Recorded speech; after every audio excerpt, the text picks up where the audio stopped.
Well, hey there, American Farmsteaders. This is Jenny with the Grimstead Family Farm. And Donna with Hazel Bell Farm. And we are coming to y'all from Northeast Florida as two farmsteaders doing our best to grow our own food and share our experiences with you in hopes that you will grow a little bit of food of your own. Yep. And this week we are going to talk with a friend of ours. But first, we told you last week we'd give you an update on hurricane assessment damage, and we are fine here. It's a weird feeling to be thankful that the storm shifts and you dodge it, you miss it, but it hits other people, So praying for those people, but we're all fine here. Definitely wasn't as bad as it could have been. Missed another one. Yep. Okay, well, this week we are talking with our friend Sharlynn, who grows microgreens with her company called Square Roots Microgreens. Did I get that right, Sharlynn? You did. All righty. How are you? I'm good. Thank you for having me. Good. Thank you for coming. Jenny and I both did a little bit of microgreen growing years ago. Do you remember when we did that? Yes, a long time ago. I mean, this was probably about, I would say, 7 years ago or so. Yeah, and I remember toting a bunch of boys around in a truck trying to get all the cheapest stuff we could get to be able to make it work. Trying to find the trays. And so there's our way. Yeah, there's the right way. So Charlynn's going to tell us about the right way. Yeah, so we have just been kind of going at it for a couple months now. We did a lot of test runs and what have you. So getting all of our supplies together took several months because we're trying to do it all debt free. And so, that takes, this money and time and everything else. But we do have a couple different racks that we're growing on, like the big stainless steel racks. And then we are growing in 10 by 20 trays that we get from Bootstrap Farmer, which we're really happy with them. There's some, well, I can go into that later. But we really have just been going at it slowly just to get our feet wet. Like I said, we did a couple test runs and we grew for some family and friends, and we called it market research. Very cool. Gave out a lot of samples, and we got some customers doing that, so we were really happy about that. And then we are also doing a monthly sponsorship at a local gym in Fleming Island. And so once we did the sponsorship at the gym, we immediately got customers, even though it was just a handful. Right. But then we were like, okay, it's time to go into full gear. And so then we started growing to sell.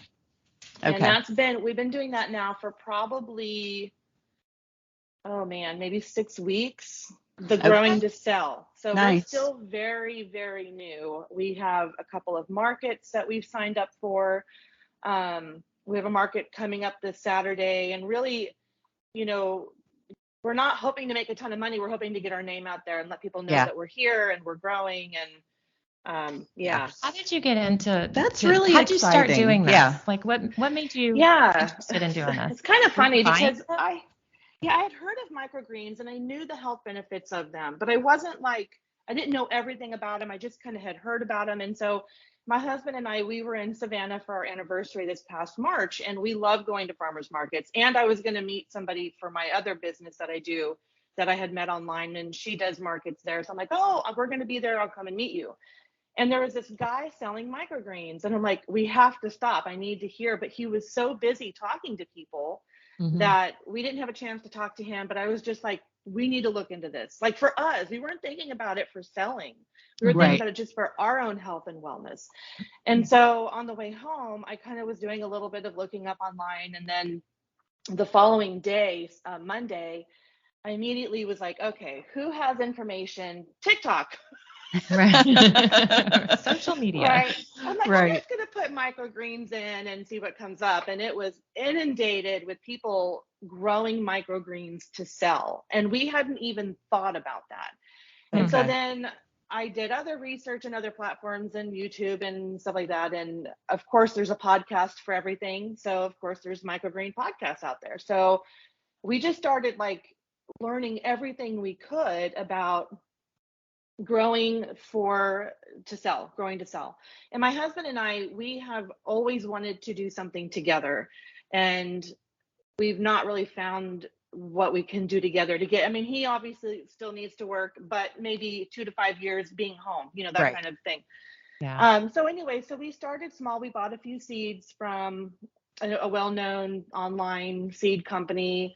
And we just started really small with a few different kinds because we didn't want to go nuts and buy all these different varieties of seeds and then it not work, right? That's the opposite of what I would do, but that's Yeah. good. Yeah. Good control. Well, I think we ended up buying 5 different kinds, which I still thought was a lot, but we didn't buy them in bulk at that point. We were just kind of buying small amounts. Mhm. Right. We did our test runs from those, and really we're just like, wow. And not so much wow, like this is so easy, like wow, it is amazing to watch these little seedlings that you put weight on, right? And you stack them and they have 15-pound weights on top of them, and yet to watch these like little seedlings push up on that weight, and you go and check it the next day and you're like, oh my gosh, like it never gets old ever. That is so Like, cool. Wow. yeah, That is I'm still just like, we were taking care of them this morning before we got busy, and I forget which one it was. We have a couple that are still under weights because we have a market on Saturday. So we have some out of weights, some under lights, and some still in weight.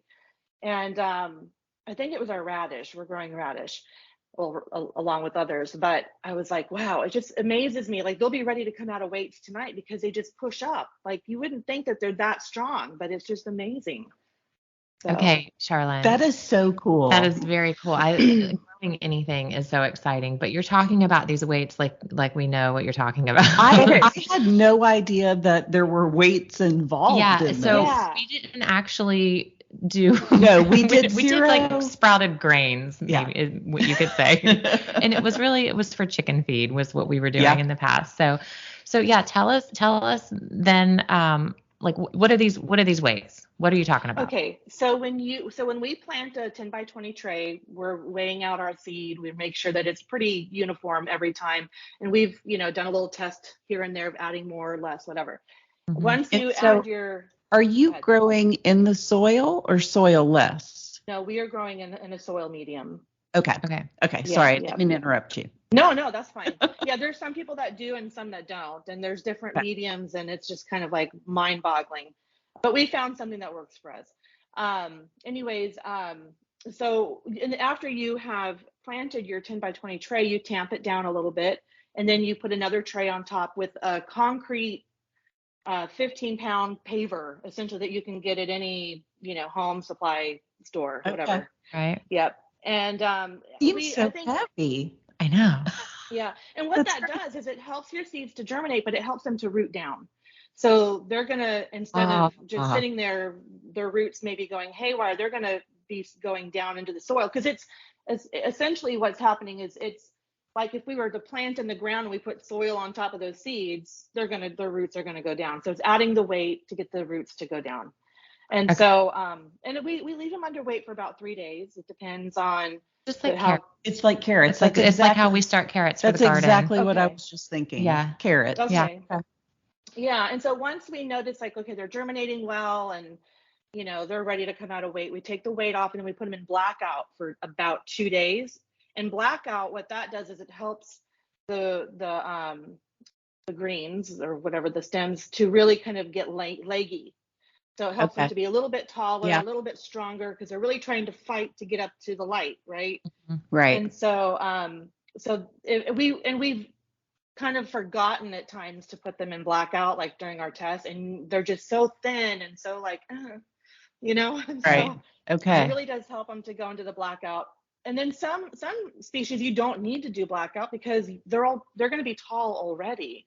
Mm-hmm. So if you have a really tall microgreen, then you skip blackout because they're already going to be super big. Like say like a broccoli or something like that. Like a pea would be, although we still put them in blackout for a little bit, a day, Okay. So, and then after they go, so there's about 3 days waits, 2 days of blackout, and then we put them under light. And so, and everything is in a temperature controlled room in our home that's empty because now we're empty nesters, so we have space. so you can open another business. Yeah, we told our son, guess what your room is becoming? That's cool. Yeah, so we have a temperature gauge in there with the humidity control, so we know like we need to keep the humidity under a certain percentage so we don't have mold. We have fans running in there to make them think that it's windy or breezy outside. So you're trying to just, make them think that they're outside growing. Yeah. Yeah, that's just like how we start our seeds for the garden when we start them indoors in the for spring gardening. Yeah, we want them stressed a little bit at the right times, and then we want to baby them at the right times. Yeah, that's interesting. Yeah.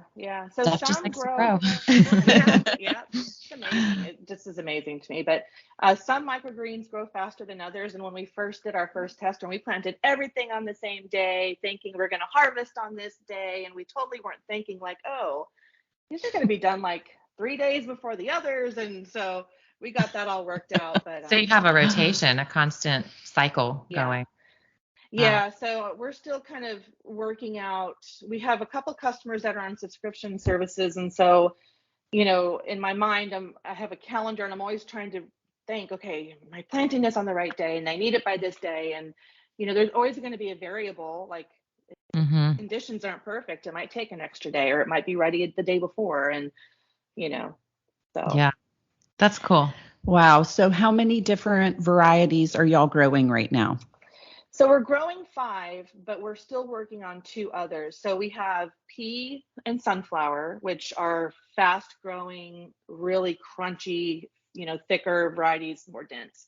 Okay. And then we have, and the pea tastes just like a snap pea. It is amazing. And then, and sunflowers have like a nutty flavor to them. They're really great in salads.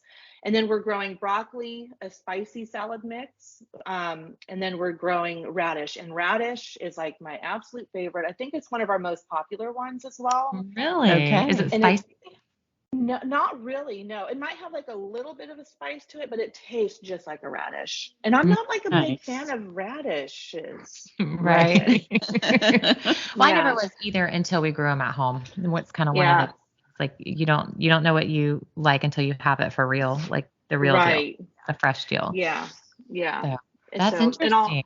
And all of our seeds are heirloom. They're all non-GMO. Some are organic, some are not. We're going to eventually get all organic, but we're just trying to use up what we have. And then we're also working on cilantro, which is very hard to grow as a microgreen. We failed it our first time. They're not easy. They take a lot of time to grow. They don't like a lot of water. And so it's like this fine, you just have to figure out the dance. Plant is pretty fragile. I have found it's pretty finicky.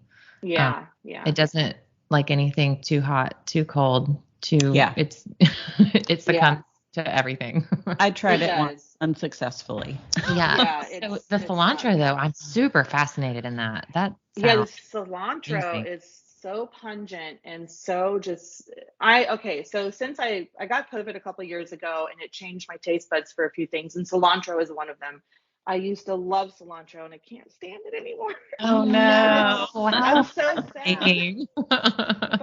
But the funny thing is I made some salsa with some microgreens that we had left over, and it was so good. And I told my husband it's weird because it doesn't have that same like ick factor to it for whatever reason, and it could just be that I don't know, I grew it and so I like it. I don't know, it's weird, but it does.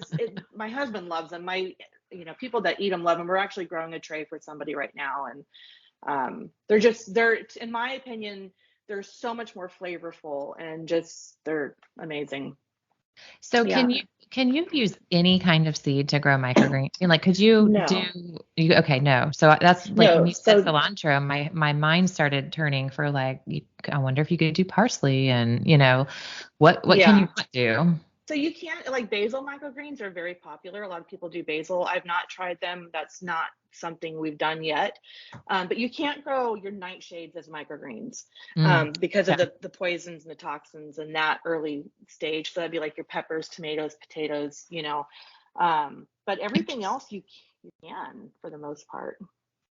I feel like I keep saying it over and over again. Interesting. Yeah. I'm fascinated that you have figured this out. Well, we're a little bit. Yeah, we're still working on it, but I feel like we've got it down for the most part, Yeah. Yeah. So why would somebody want to, you hear it's good for you, like you said, like, I know it's good for us. We gotta get it. We gotta try that. We gotta go talk to that guy about it. But what are the health benefits? So microgreens contain up to 4 to 40 times more nutrients than their adult counterparts. So broccoli is one of the ones that are like up to 40 times more. So if you think about that, I mean, that's huge health benefits right there. They are full of vitamins, full of minerals, which so are, the adult counterparts to microgreens. You're just getting them at a much more denser, I don't know, I guess, state when they're that microform. Yeah, I heard somebody say once that you essentially have the full nutrition of the full mature plant in that small little form. Right. And so it's all the nutrition that it'll have over the whole plant life. Right.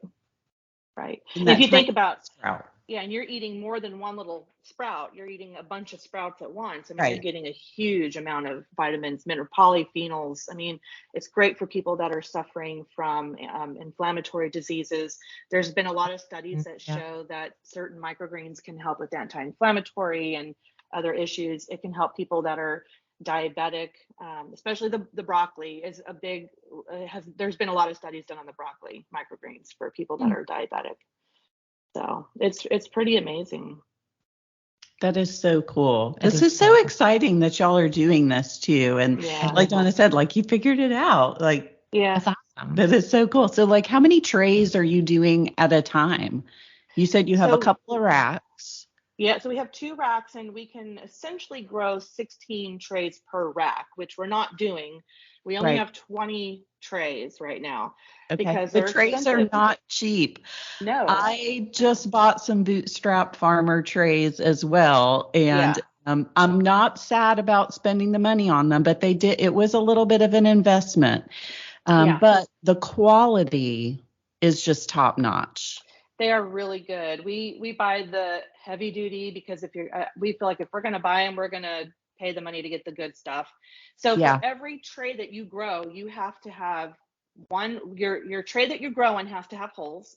And then the tray that it sits in has to not have holes, obviously, because you're going to bottom water. And then you have to have a tray to put on top. So you need 3 trays for every, one that you're going to grow. And it just adds up. And so we were preparing for this farmer's market and we were kind of, okay, we have this many trays because we're growing for people too. And so what do we have left to grow? And I was almost kind of freaking out, like, oh my gosh, are we going to even have enough to take? Which we do, but I wanted to take more.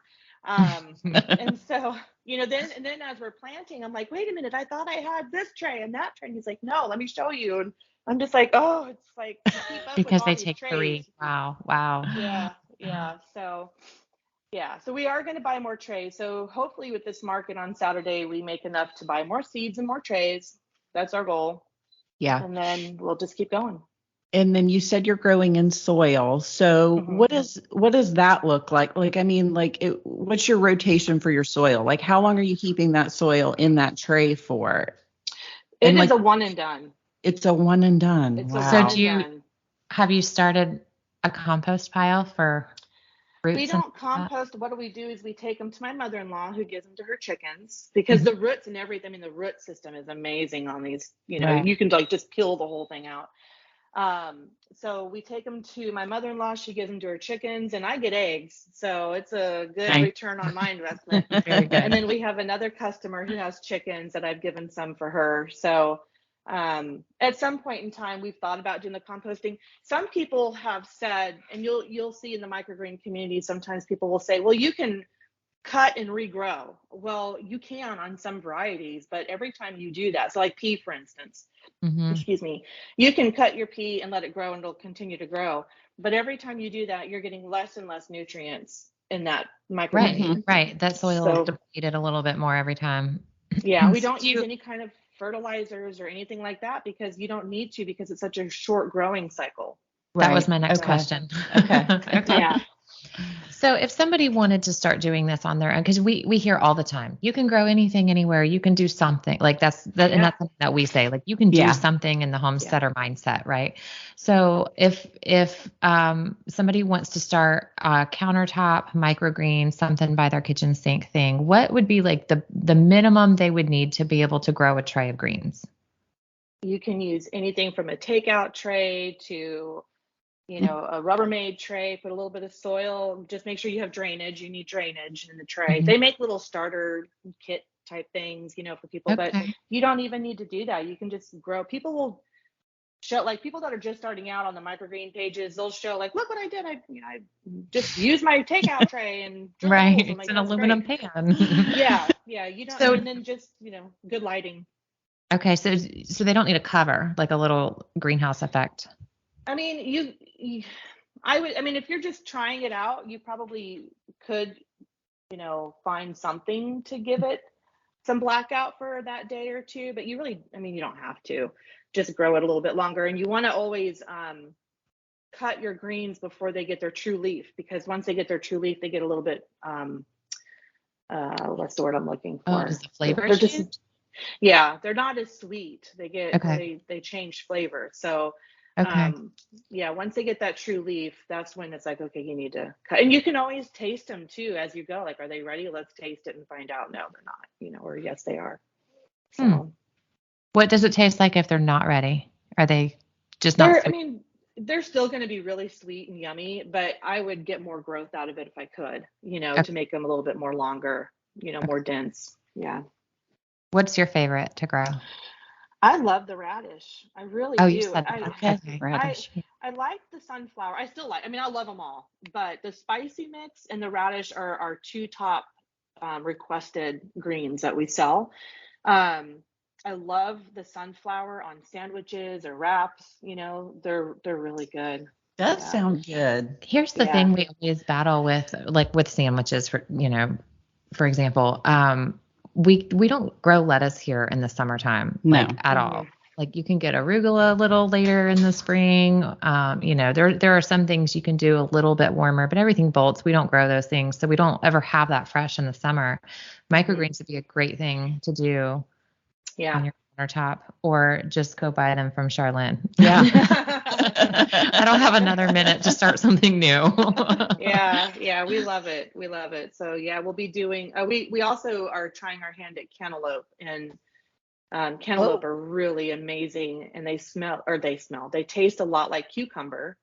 It's just, they're so good. They're really good. So that was another one that kind of gave us some trouble too, that we had to figure out, what are we doing wrong? Okay. I have never heard of anybody doing cantaloupe as a microgreen. Yeah. Have you ever heard of that? No, not any kind of fruit. Yeah, they're really good. They're a little fuzzy at first, but they are so refreshing. Everyone that we've given them to, because that was another test one that we did once we figured out what we did wrong. They were like, oh my gosh, this is amazing. So could you do any kind of melon then, I guess? I don't know. I know cantaloupe is the one that a lot of people had talked about, and I haven't looked to see if other melons were listed as, a microgreen seed on our. We buy a lot of our seeds from True Leaf Market, but then there's another one that's one called Greener Harvest. They have some good seeds too, so we've been kind of getting a little bit from both. Yeah, like I wonder if a honeydew melon would be good. Mm-hmm. Yeah, I was watermelon. Watermelon. Or like pajaris or something like that. That would be cool. Yeah, I haven't looked those up, but yeah, I'll have to it's look fresh. I bet there's like a fresh taste to that. Yeah, it is. It really is. So what would you say is the easiest seed to try to start out with for somebody who's just starting? I would say any of like the radish, the spicy, or the broccoli. They're all very easy. They're forgiving. If you don't give it enough water one day and you water it, they all kind of perk back up. I think the sunflower are super. They're all pretty easy to do. Pea is just phenomenal. They're strong. Except not cilantro. Yeah, not cilantro. No. Okay. Nope. All right. That's cool. Yeah. I'm excited. I'm going to come see you this weekend at your market, actually. What market are you going to be at? Yeah. It'll be the Lake Asbury market. Lake Asbury. Yeah. Yeah, this will be our first time doing this market. So, and we're doing live cutting. So that was another thing we weren't sure if we were going to do or not, because we were going to just cut, package, and take them to market. And a lot of everybody that we have seen on the pages for microgreens, like, if you take it live, you will sell out. And so we're hoping, we'll see what happens. Cool. That's so neat. Yeah. And I've never even heard of anybody cutting it live like that. That's neat. Mm-hmm. And so is that on Saturday only or Saturday and Sunday? It's just Saturday, and I want to say it's like 9 to 3 or 9 to 4, something like that. So, yeah. So this podcast will air the day before that. So if you're local, go to the Lake Asbury Market, go see Sharlynn with Square Roots. Square Root Microgreens. Thank you. Right? Yes. Yep. That's right. Sorry. Yeah. Wow. Well, are there any last words that you have for somebody starting out? Just try it. Just see what happens. Yeah. I mean, sow your seeds, pretty dense in your container, but not super dense, spread them out, see what happens, they're going to grow. I mean, you really can't mess it up, so. That's exactly what we tell people about gardening. Like, just put some seeds in the ground. You're going to grow something. Right. I was telling somebody the other day, like, it's created to grow. Right. Yeah. Like, if we just steward it, it will grow. Yeah. Not a whole lot of messing up you can do. So. What's like the right temperature? I meant to ask you that earlier. What's the right temperature if for that room you have them set up in? Yeah. So we just got a new air conditioner. Whoop, whoop. So we're keeping it a little cooler here in this house. We keep it at 75 during the day. We were at 77 and it was still fine. We weren't having any mold issues. But this air conditioner does a really good job of keeping the humidity lower in the home, which has been phenomenal. So anything below 50% mold can't grow. So I think when I checked it this morning, it was like at 41, which is great. Like it's never been that low. So I would say like just keep it cool. You don't want mold. So anything that's gonna, be at the right humidity and temperature control, you're going to be fine. This was super interesting. I'm glad that we had you on. I haven't thought about microgreens in so long. Yeah, I haven't either. I mean, other than that would be nice to have every now and then. It crosses my mind. I see somebody's doing it or selling it, or, you see a reel or whatever. But yeah, we don't have a lot of markets around here either where you would find that kind of thing. Yeah. The markets that we do have are a lot of like arts and crafts kind of markets. Yeah. We don't have any good food markets nearby. They're all far away. Yeah. Right. I have a lot of people saying going to do really well. I hope so. There's a lot of people that have told me, oh, I buy them at the St. Augustine market or in Fernandina, or they're all on the beach. Just so far away. So far. Yeah. I'm not doing that. So yeah. So we've got a few coming up. We've got some markets that and I normally do them for my cookies. And so I know how to do markets, which is great because I do them for that. So it's kind of fun to switch gears and do something that's healthy, and people I think will be excited about their health, getting them. A lot of people are these days. So I think just the experience of watching you cut them and package them for them to take, like that doesn't get fresher, right? Right. That's part of the fun of buying it at market. I think that's going to be awesome. Yeah. Well, and hopefully there'll be more markets popping up in our little area. Yes. Yes. Middleburg's trying to do one. I heard that too. I saw that online not too long ago. There was a pretty long thread about people want it. Specifically a food market in Middleburg. That was the common answer throughout all those comments. Everybody was like, we want food. We have enough candles and earrings. Right. And, bookmarks. Yeah. Crocheted little doilies. Right. People want real food. Yeah. For sure. Can't blame them. Yep. Can't blame them. Nope. Yep. All right. Well, good luck, Sharlynn. We hope that your little business takes off. Yeah. Thank you. I'm so excited for you and can't wait to talk more about it. Yeah. Yeah, for sure. And cool that you and your husband finally found that thing that y'all can do together, because we've known each other for a while. And I heard you've said that for years, we really want to work together. So that's cool. We can do this. It's great. Yeah, I think a lot of our listeners can relate to that. Like they're doing the homestead thing and they want to bring their husbands home. Yeah. And like that's we want to bring our husbands home. Right. Like they both work, manual labor jobs and climbing ladders. They're getting an age where like everything hurts, and if they fall off the ladder, it's not going to be good. No, No. So like we're looking into that in the future. Like they can't do that forever. And right. Yeah, it would be good to bring them home. So That's the plan. Yes. awesome. Yeah. I'm so happy for you. And how cool Thank that you. microgreens lets you grow food inside out of the heat. Right? I know.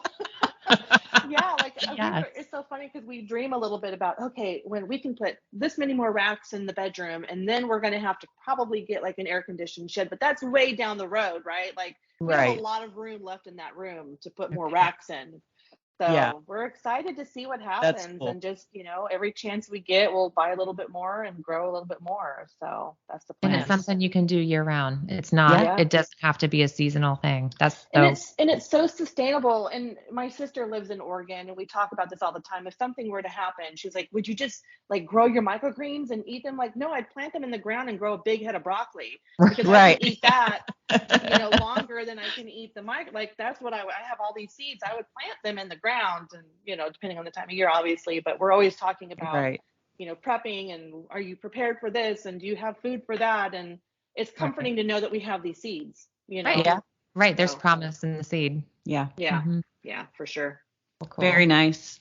All right, Sharlynn. Well, thank you so much for joining us today. Thanks for having me. We have learned so much in just a short conversation. We had no idea. Yeah. So great. Well, thanks for having me. I appreciate it. All right. Yeah. All right. We'll talk to y'all next week. All right. Bye.